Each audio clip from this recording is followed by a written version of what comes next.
Siguro kay Direk Jojo and Direk Manny, paano yung naging approach nyo in the direction of the series? Ah, dati ang may mga serye tayo sa ABS na napapanood sa Africa, dubbed in their local dialect, no? Pero ito ngayon, filmed siya actually in Africa, or more specifically in Morocco. And then, nung ginagawa yung kwento, ang ano sa amin it has to be full of action also. So, syempre, no, when I direct any project, any series, I consider first and foremost the narrative. Second, all the other elements like location and all the elements within that location, kung paano ko gagamitin yan, and the actors, of course, no. Tapos, inano namin, sana may maipakita tayong bago. Like napansin naman siguro, the camera movement is not static. Mas filmic ang approach. Because it's gonna be shown on Prime Video. Diba? Ano na siya, diba? Streaming na siya. And we always firmly believe that our audience deserve nothing less. Agree. Direk Jojo? Halos sasabi naman na ni Direk MP, the camera angling is different. The action scenes plus the undeniably chemistry of Ivana and Joshua na meron talaga. Di ba? Yung titigan pa lang nandun na. With the Morocco in the And background. the texture of Morocco. Diba? Ganda. Yes. Yung question pala na yun came from Patrick Villanueva of Business Mirror. So yung second part ng question ni Patrick, baka you can answer that. Is there going to be something that the audience will experience for the first time? Story-wise siguro, no? For the first time, marami. Actually, it's a combination of yung something old and new, and it's a classic. Kasi syempre kahit na shoot ito sa Morocco, sa bansang hindi pa natin napuntahan, parang it's very important na yung main character na nandun, na Pinoy, ay pinanood natin, nararamdaman pa rin natin yung pagka-Pinoy niya. Right. So, OFWs, di ba? Marami. So, parang we resonate with Teo's character, di ba? We understand Yana's character at yung mga Pinoy na nandoon. Ay, Ano ba nauna? Cast o kwento? kwento. Kwento. Direk Manny, you mentioned that kanina, di ba? Yeah. You offered it to Joshua and Ivana, immediately they said yes. Easy yes, Joshua? Easy yes? Yes, ano mo direct man yan. Pagka nag-no ako, pasa pa. Joke lang. Lahat ng ginawa ni Joshua sa Dreamscape, ako yung director niya. Hindi siya pwede tumanggi. Oh, yeah. That's why, Ivana, it was an easy yes for you, for sure. Nung sinabi ba ng Joshua, yes.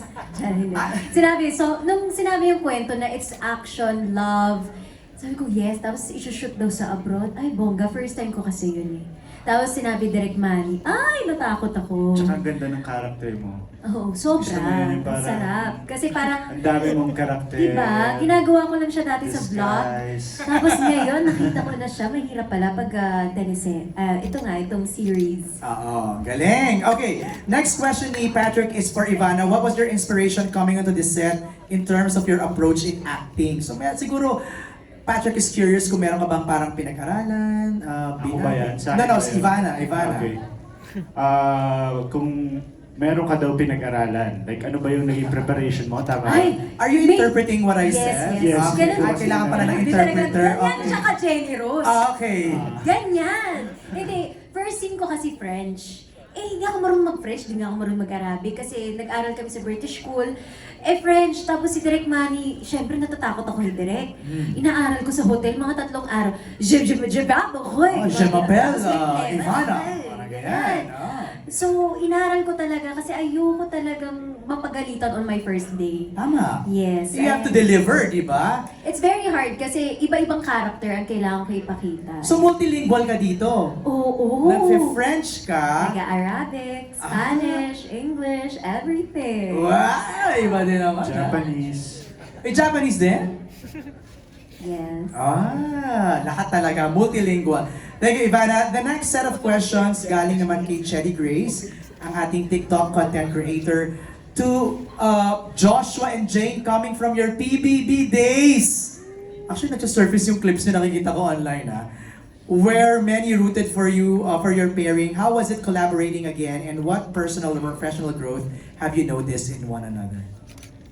Naks. Hindi, ano ba? This isn't the first time naman na nagka-work kami after PBB, pero it's been a while. First time in a long time. Ito yung first na mahaba natin. Yes, together, right? yes. Kasi dun sa nakaraan sa movie, medyo bitin ako eh. Nabitin ako. Nakadalawang araw lang ako doon. Hindi, meron na tayong una. Ano Na yun? saan ka na kailangan kita. O sige na nga. After After that. ng mahabang panahon, nagkaroon Yes. tayo ng sarili buhay. Ito ulit yung parang... So maraming salamat sa pagpapaunlak. Uy, wala kayo sa PBB house, ha? Pero sarap na kwentuhan niya, nakikinig lang kami. Go ahead. But me, masaya ako na si Jane ay kasama ko dito. Alam mo yun, kasi nakakatuwa din na ma-reunite ka dun sa mga dating ka-housemate mo, di ba, sa Tama. PBB.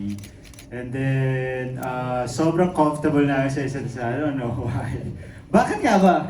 Eh kasi, marami nang pinagdaanan. Parang si Lara Jean at si Saya. Teo, marami na silang So, pinagdaanan. parang masasabi ko, perfect din yung character natin. Oo. No? Yeah. From that PBB tandem to another PBB tandem. Let's go to JM. Naman! Yes! Woo! JM and Fiang. Atake! Atake. Ang question ni Chedi is, how does mo dun? how does it feel to step into a major series and share the screen with highly acclaimed performers? Can you talk about what you've learned from working with these actors? And hindi ako kasi kami honestly ni Fiang, una pa lang ang nasa mata na namin is yung mga knowledge na ma-adapt namin working with these veteran actors, kahit sila Direk Manny, sila Direk Jojo. Doon kami nakafocus eh. Siyempre, mas nangingibabaw yung pressure, yung kaba, kasi first time namin mag ganitong klase ng series, ng project. And siguro, hindi na lang kami nagpapatalo sa pressure, sa kaba na people namin. Siguro, mas nakafocus kami sa maa-adapt namin sa project na to, sa matututunan Matututunan namin nyo, after tama. ng gawin tong project na to. Agree. At ikaw, ano masasabi mo? Ganda! Ganda, no? Ako... Of course, ito yung first series with JM then and kasama yung mga veteran actors, actresses. Grabe. Tsaka nung time na nag-storycon pa lang kami, grabe na yung kaba namin dalawa. Kasi nga first, hanggang ngayon na patapos na yung series na to, sobrang grabe pa din yung kaba namin. Kasi syempre, kailangan namin aralin kung ano yung roles namin. Tama? And then, of course, yung mga co-actors naman namin, sobrang generous nila. And pagka kunwari, nahihirapan ka rin talaga sa eksena mo, pagka nadidrain ka na, very generous lahat ng mga kasama namin dito. Oo, parang dapat parang sponge ka lang dyan. Absorb ka lang ng absorb. Yes! Because Fiang, JM, you're working with Dina Bonnevie, Yes! Michael De Mesa, Hi, Mom! Erby Quizon, and Aramina. Grabe. Let's hear from them. Kuya Michael, how was it working with these young actors and doing Love Is Never Gone? Oh my, this is one of the experiences I've had that will really remain in my heart. Kasi I really enjoyed this set. It's my first time to work with Direk Manny, Direk Jojo. I've worked with Josh, but I've worked with Jane. But this is the first time na mas matagal yung pagsasama namin ni Josh at saka ni Jane. First time with Ivana. First time with Ara also, with Epi, we've done something before. And of course, the newcomers, like sila Jameson, si Fiang, at saka si JM. Una-una, yung character ko, I really enjoyed playing him. He really grew on me na every time na may taping kami, sobrang excited ako, looking forward sa mga eksena. Because Divino is really a very, how should I put it? He's a colorful character. He's very complex. ang dami-dami niyang pinagdaanan at ang dami-dami niyang pinagdadaanan. And of course, like I said kanina, dun sa sa The Making, he has his own little secrets. I'd like to congratulate Josh, Ivana for a wonderful job based on the first episode. I did not expect that it would come out this way. I worked with Josh in It's Okay to Not Be Okay, and then watching him here, masasabi ko talaga isa siyang ganap na artista kasi two different characters. Two completely different characters na talagang nagmarka, yung difference from It's Okay to this. And then Ivana, what revelation. Hindi ko siya in-expect. And I also want to give a special mention to, I told her this na for a newcomer, she really has something to offer. And I believe that she will be one of our future best actresses, si Fiam. Wow! Magaling siya. She knows her job. She knows her character. Yun, magaling siya. In general, magaling siya. And she, like I said, she has the potential to be a really, really great actor. Wow! Thank you, Kuya Michael.